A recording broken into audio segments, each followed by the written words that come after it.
Welcome to Verbal Pick Radio, where we give you a verbal image of life, and we're just everyday people. And I got my partners always in the building. Brother Low Key. What's up, Brother Low Key? What's going on? Man, what's up, Brother Black, man? What's going on, baby? Oh, damn, you got it. Now, check this out, right?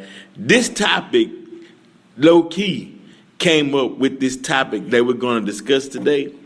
And the topic is who or what is a coon? Am I getting it right? What is a coon? Or Hey, we, just house niggas, sellouts, turncoats, whatever term we, because coon technically, may refer to an actual indigenous tribe, but I'm not 100 on that, Okay. So my premise is just on sellouts. Okay, tongues. Not even Uncle Tom. Because what was telling me that Uncle Tom wasn't. He wasn't the seller, right? Yeah. Okay. What about Sambo? No, Sambo either. That's right. All these terms, Sambo either. That's an ancient indigenous deity right there. It said before anything was, Sambo was. I read that, bro. Right. Yeah, okay, So Eugene Adams. Okay, yeah. Okay. So sellout would be a definite, proper, precise term. Sellout. Now, are there white sellouts? Yes. And the reason why I'm setting this up, I'm gonna give you a synopsis, or I'm gonna give you some examples. Okay. And then you tell me would that fit the definition of a sellout? Whether it be black or white. Okay. Just real quick, and then we're gonna delve into a little bit more. Okay, cool. Okay, now look. Okay, check this out. Bill Clinton running for presidency, right? Right. He plays the saxophone. Okay. Black folk went crazy. Right. Was he selling out? Was he pandering? Did he put the dark shades on and the saxophone so he can shuffle to get the black vote? No. Okay. What he was doing was 100% in alignment with the European agenda as far as acquiring power, wealth, and resources. But so he wasn't cooning, or let's say selling out to the far right, let's say the racist right, the white supremacists, where they say you don't allure yourself for black people. No, he was the European version of the spook that sat by the door. Okay, all right, I got you. Now, okay, example number 2. Okay, now Hillary Clinton, I always keep hot sauce in my purse. Uh-huh. Is that cooning? No. She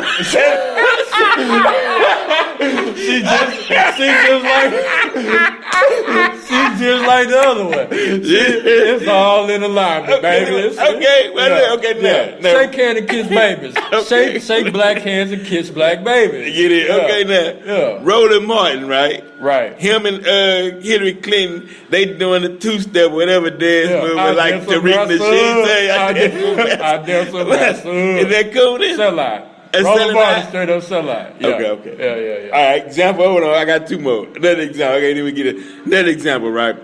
Say you and your partner getting ready to go out, right? Right. Y'all finna hit the spot. Uh-huh. All right, you show up. You clean, right? I mean, you dressed nine, man. You ready to roll, right? Uh-huh. But then he come out, throw. You know what I mean? Gear ain't just, right. You know what I mean? Y'all hitting the spot. Right. Now, do you say, well, look, let me dress down to make him feel better? Or do you keep your shine on and be like, hey, man, you got to get your gear right? We go in there together, and however he dress, I mean, his mojo that he working is going to be the determination of what he's able to accomplish when he steps into the spot, and the same thing with me. So you should feel comfortable with yourself, because that used to happen a lot, and that's the reason why I brought it up is right. You would feel kind of a certain way if you had it, but your peeps didn't have it. Right.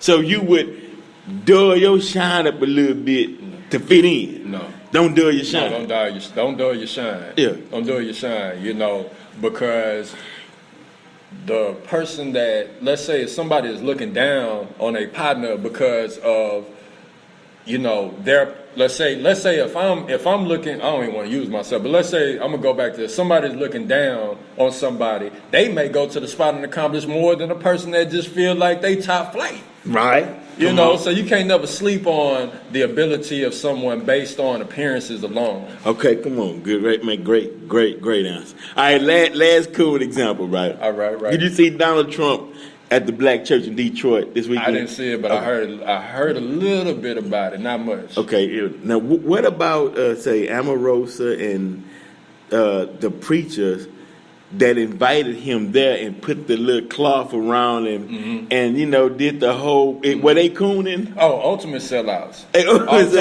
Now, okay. Yeah. Now, wait, what about, I think like Alveda King, Martin Luther King niece that endorsed Trump? Okay, sellout. She selling out? Yeah, she endorsed Trump? She selling out? Well, okay, before I throw her, you know, I'm just... Before I throw in the lake of flames, now, she endorsed Trump. Right. Now, did this have anything to do with the church? Well, but or was it separate? Separate. Okay, well, I would need to know her reasons behind endorsing Trump because I'm not going to go out and vote. Right. But I say people, even though vote don't matter. But I'm saying just to put the energy out there, I say somebody going to get elected to the U.S. corporation. Go ahead and let it be Trump so we... You know, the conversation, because he's going to get the blame for everything. Anything that goes awry, he's going to get the blame. If it's Hillary Clinton or Barack Obama, they're going to try to sweep it under the rug. It's going to be some pillar. Hillary and Obama, they just lull our people to sleep. Okay, So you need somebody that's going to go in there without the mask that's just going to be raw and tell you the same thing that Hillary would tell you if she wasn't as covert. Right. I agree with you 100 because I did say, okay, Trump is giving us the game when he said, okay, the system is rigged. Yeah, I filed for foreclosure, but that was just for my benefit to make money. And he's saying this is how the game worked that they designed. Because certain aspects of the game, they refuse to tell us about it. You know what I mean? Right. Certain aspects of the game, they wouldn't, or we was not aware of that aspect of the game. And I got young Pruitt in the building, man. What's up, young Pruitt? Man, you can't really listen up. Man, but if you got anything, man, to interject, because we talking about what is coons or what are coons or who are coons. And we giving different scenarios in the situation of cooning. And we always refer back to that classic Tariq Nasheed on Roland Martin. I dance with Massa. I mean, he was two-stepping too, man. He was on the good foot, man. On the good foot, man. I'm telling you. Man, all you're missing is some watermelon, some chicken, and some red Kool-Aid, man. Kool-Aid. Now, hold on now. And this question's been asked, you know, several times, and I believe I don't want to quote it because I can't remember the person that was asking Neely Fuller about cooning, but whatnot. But what ultimately, what does the coon has to gain from cooning? I think it's more so just the person you cooning for, you know. Most people, they put up a certain place, you know, money change a lot of people. So, you know, if you don't want to stop your paycheck and the person who funding you tell you to speak a certain way or speak on a certain thing or act a certain way, you don't want to cancel your paycheck or stop the relationship, most of them keep it up. So you coon. Okay, now example. Colin Kaepernick, right? He took a knee, right? But you had about 4 or 5 brothers that was around him who didn't take a knee with it. Right. So when you look at, let's say, 10 years from now, when this becomes history, and they talking about it in class, in history classes, will those brothers be seen as sellouts and Colin Kaepernick be seen as the warrior for the struggle? Most definitely. And, you know, the thing about it is that, for one, you know, these brothers, they already are paid. You know, these brothers are on these teams. So it's like a thing of where I was talking to Brother Troy today, and he was saying, how much money do you need? Right. You know, like why is there so much fear? I understand you might get a little pay cut or whatever. Somebody gonna have something to say, but you know, you do it for self. You do it for your own spirit, for your own soul, for your own path, you know? And as long as you're in alignment with divine justice, you're gonna be straight, one way or another. But don't that come with knowledge of self though, to understand that principle? Meaning, don't you have to know who you are? At least to a certain degree. Yeah. At least to a certain degree. You gotta have like you said, your principles and your morals gotta be intact. And if you ain't in touch with that, you ain't got no boundaries. Man, cause I'm a true story. When I was dead, man, right? When I was spiritually dead, my mindset was, man, I've been back, man, to get this paper, that greed, that hunger. You know what I mean? I'm on the grind. I'm finna get it. I want all I can get, God. You know what I mean? Because, but I didn't understand that karmatic lesson. You know what I mean? What I was calling back to myself. Because on the flip side of that, somebody else seeing me as the prey, because I'm seeing somebody as the prey. Yeah. And you know what I mean? It puts you in that I don't care mentality, you know. And a lot of people have that mentality about a lot of stuff. But when you get to that I don't care mentality, and it's all, you know what I mean, that's when all that go to the side, your morals and all that. Right. Okay, so that's my point. Okay, that's my point. So then that means that knowledge of self, if I say, if say like this, if Roland Martin come out in a dashiki and he says Ungawa Black Power, would that take him off the Coon list? No. But what Actions speak louder than words, and garb as well. But okay, that's true. But to make that statement publicly, then he's offending white supremacy. Then he make a stance. You say he's not defending. Yeah, I mean he's going against white supremacy by making a statement, making that particular stance. It's a step. It's a step in the right direction. Yeah, you can always commend him for that, for taking the right direction. Oh, you say taking a step in the right direction, but ultimately it's about, hey, are you putting in more than you getting out, or as far as are you putting out more positive than you're putting out negative? You don't want to take. Right, you don't want to take 2 steps forward and take 3 steps back. Yeah, so that's the point. That's what I'm saying. Okay, now check this out, right? Check this out, right? Okay, so that means that, say we conscious, we got knowledge, right? Okay. Then, like you're saying, a coon or a person who's not seeking conscious, if they taking 2 to 4 steps back, right? But the conscious movement is continuously moving forward. It's creating a void. How can they, you know what I mean? As we keep moving forward, they keep sliding backwards. So that means that we create a separation. Oh yeah, and that's the hard part about it. That's the hard part. Because it's hard to call somebody coon who don't know, you know what I mean. Some people don't realize or know what they're doing. But, right. But you got them actions. But I do believe that when you in the statues of, because see what it is, they calling Jesse Jackson coon now. They calling Al Sharpton coon. When they Jesse and Al was in Ferguson, they were like, we don't want to hear that.